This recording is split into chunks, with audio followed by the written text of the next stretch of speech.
Your Highness, this is unexpected. Had I been made aware of your arrival, I would have mustered the troops for inspection. I'm not here to inspect your men. I see. Then to what do we owe the honor? How long have military operations in Alfheim gone on now, Georg? 8? No, 9 years? 9 years to see the Emperor's, my father's, will done. And somehow, victory yet eludes us. The Emperor wishes to convey his impatience. He desires results. To that end, I come bearing the burden of command. By the Emperor's will, the invasion of Alfheim continues under my supreme authority. Your Beowulf now obeys me. I'll hear objections. I have none, Your Highness. We of Beowulf, the Knights Sanguine, have thus far failed in delivering our Emperor his conquest. If His Majesty has seen fit to grant us a second chance, though undeserving, we humbly accept. Enough then. Let's not speak of apologies and humility. Instead, let us speak of plans. As I transition into my new role as commander, I admit confusion on a matter I'd like explained. This boy, the alleged bearer of the Shining Dragon. I've reviewed all your compiled intelligence, and yet, not one report in the lot mentioned the dragon at all. Not even in passing. Explain this to me. We judge that information unfit to be reported on, Your Highness. Not worth reporting? Surely I misheard. The mightiest of his kin, a legend amongst even other dragons. You mean to tell me the discovery of the Shining Dragon himself doesn't even deserve a footnote? Perhaps it's best I let the man I assigned to it explain. Joachim? Yes, a perfectly understandable query. We heard rumors the child possessed the Shining Dragon, so we acquired him, yes. We've since spent a great deal of time observing his growth, but sadly we were unable to detect the Shining Dragon's energy signature. He still was able to channel pure dragon energy on his own, however. I was in the midst of running tests for that at the time. So hopefully it's clear why we chose as we did. The official reports are reserved for confirmed, verified intelligence only. I see. I'll remember your discretion as I conduct my new duties. Still, the Shining Dragon. Can this power of mine tame even you, I wonder? Hey, we talking about the Shining Dragon in here? Like the special mythical one? Is he really all that?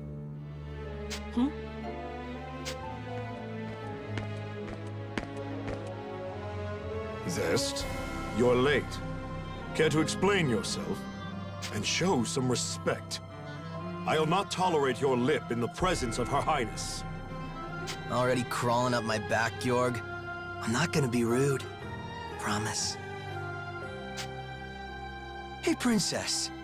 You brought your Draco Machina with you, right? So between them and the Shining Dragon, who do you think is stronger, huh? Between the Shining Dragon and my 3 spears? I cannot say. He fled before any true test of strength could be had.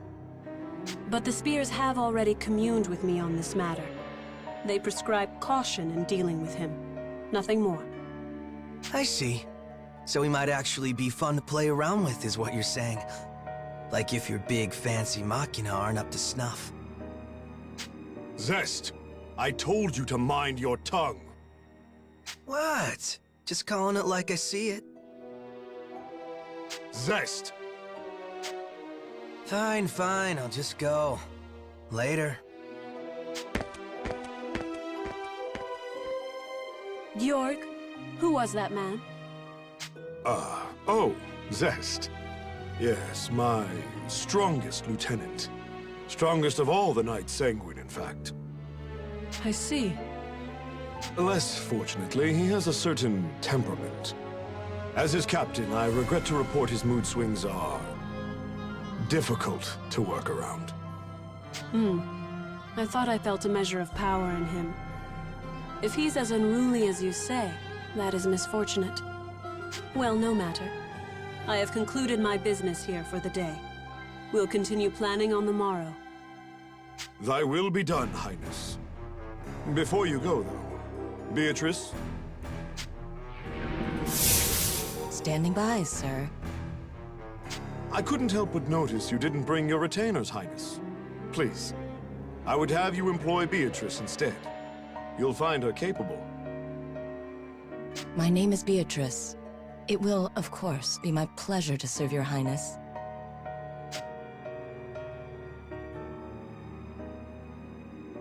A bender of shadow? How fascinating. Very well, Beatrice. You may accompany me for the duration. Thy will be done. With me, then. Let's be off. Let me guess, before you start. Don't leave her side for even a moment, and make sure her every need is seen to. Something like that? Something like that.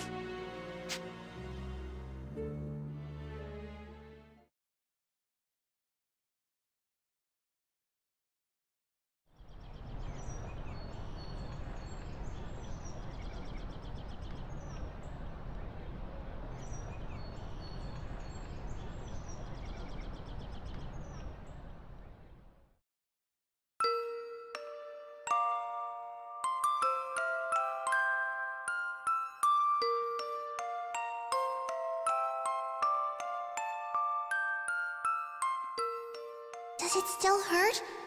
You're safe now. I promise. What's going on? Hey, no moving! Stop! You'll reopen your wounds! I see. I'm having a dream? Which means this is back then. Please!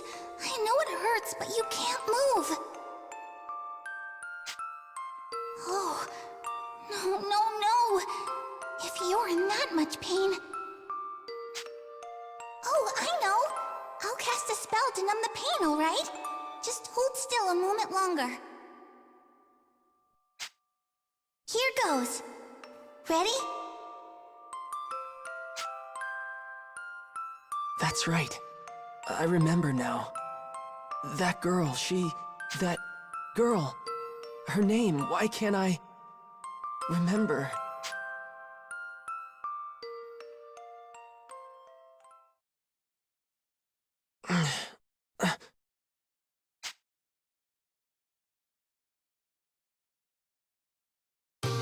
Oh, Your Radiance.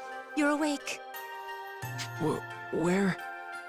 You're in Marga, Your Radiance, the royal capital of Astoria. I see. And you're Kirika, right? Kirika Toa Alma of Welland. I'm also known as the Diva Magica. Please, call me Kirika, Your Radiance. Alright, Kirika. Nice to meet you. Diva like a singer, right? That song before. Just what is a Diva Magica? Oh, originally we were translators, I suppose. Divas once acted as bridges between men and dragons, communicating will and whim. When dragons still roamed the world, there was peace. They spoke to us, taught us, sang to us in their ancient rune songs. Though the dragons are gone now, and the skies over Alfheim are empty, we divas still play the songs in remembrance. A new Diva Magica begins training from a very early age, not just to master rune songs, but draconic lore, historical texts. That's how it was for me anyway. I applied myself to my training, but it always felt off, empty. But then I met you, Your Radiance. I always knew you returned to us. That's why I've been studying, playing my heart out, and now you're really here. My apologies, Your Radiance. I allowed zeal to overcome me. Please, if I may serve you in any capacity, only say so. Okay. Kirika, you know I'm not actually the Shining Dragon, right? My name is... I understand, Master Yuma. Perhaps not in fleshly form, but in spirit, you are the Shining Dragon. Okay, I'm the Shining Dragon. We'll go with that. Honestly, I'm just glad to have someone looking after me.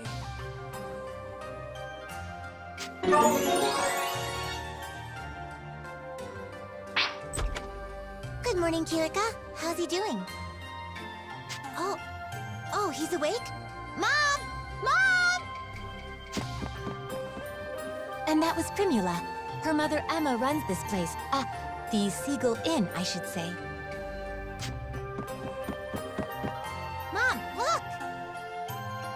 Oh my, good to see your eyes open, dear. You gave us quite the fright when you wouldn't wake up, you know. I did? Thank you for looking after me, ma'am. Breakfast is ready, so why don't you come down and put something in your stomach? Oh, and the princess is here. Best not make her wait. The princess? In time, Your Radiance. I think you'll understand after you two have spoken.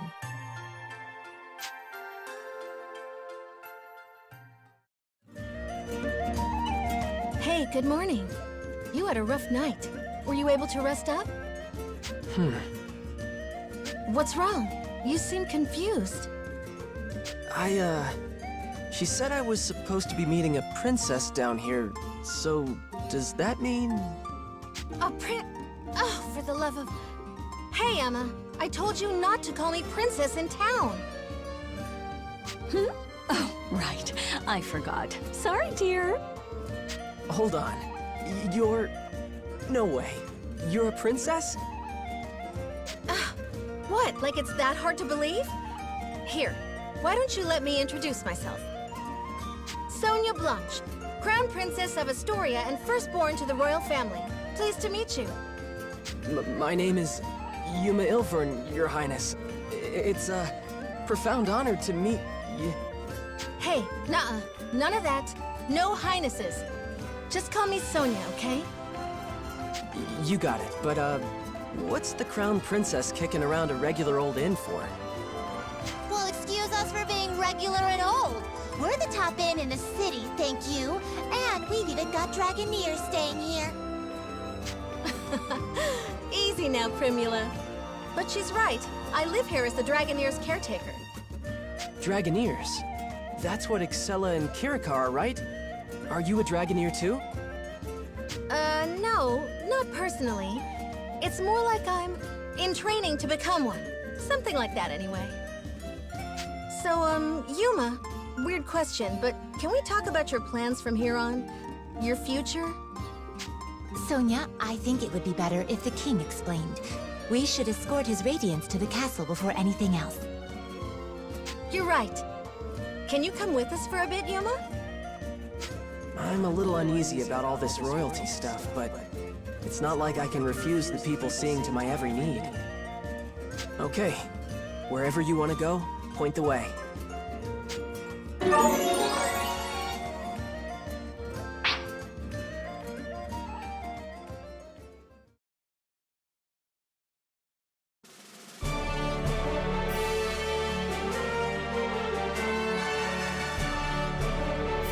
Welcome, Sir Yuma. I am Albert, King of Astoria. Thank you for making the journey to my humble hall. Yes, sir. Oh, come, Sir Yuma. No need to be so stiff. Actually, if I may call you simply Yuma? Sure, that's fine, sir. Very good. Now, Yuma, I'm sure you have some guesses as to why you're here. The Shining Dragon, right? Then we're all on the same page. That's the short version, yes. However, let me first assure you of your freedom in this hall. Unlike the Empire, I have no intention of holding you against your will. You alone will choose whether to lend us your aid, and you alone will decide what shape that aid takes. That being said, if I may be so presumptuous, I would ask you for a particular kind of aid. The Shining Dragons, if it's yours to give. For nearly a decade now, Astoria has slowly bent and buckled under the Empire's boot heel. We're locked in a bad stalemate, to be frank with you. Marga's fortifications have seen that it remains standing for now, but we cannot place our faith in the walls forever. Then there are refugees fleeing occupied lands, and the poor souls left behind. They are my subjects, and I their king. I am duty-bound to protect them. I understand. I've seen the Empire do some terrible things out there. When I was at Gelritz, I saw cruelty. All kinds of inhumane experiments. Will you help us? With the Shining Dragon's power, Alfheim could be free of Imperial influence. I want to stop them too, I really do. But I can't use the Shining Dragon's power to do it. It's too... To what? It's not like he's evil. He helped me and Kirika, remember? No, not evil. It's more like...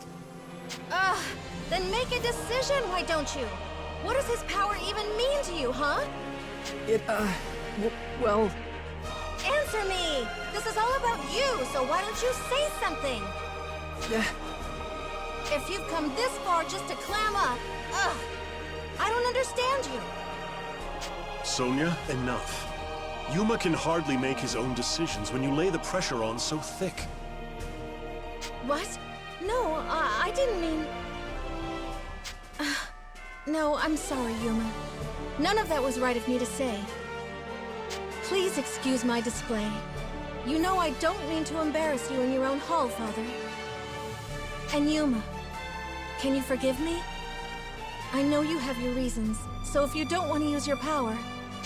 No, it's okay. I should be the one apologizing. In the end, the fault lies with me, I think. You did, after all, just escape from Imperial prison. Perhaps I was wrong to push for answers when you've been left with only questions. Shall we take a break for now? A moment to think with clear heads would do us all well. You are dismissed, Yuma. Please, take whatever time you need. See the city, and return with your decision once you've made it. Fair? Yes, if you say so, Your Majesty.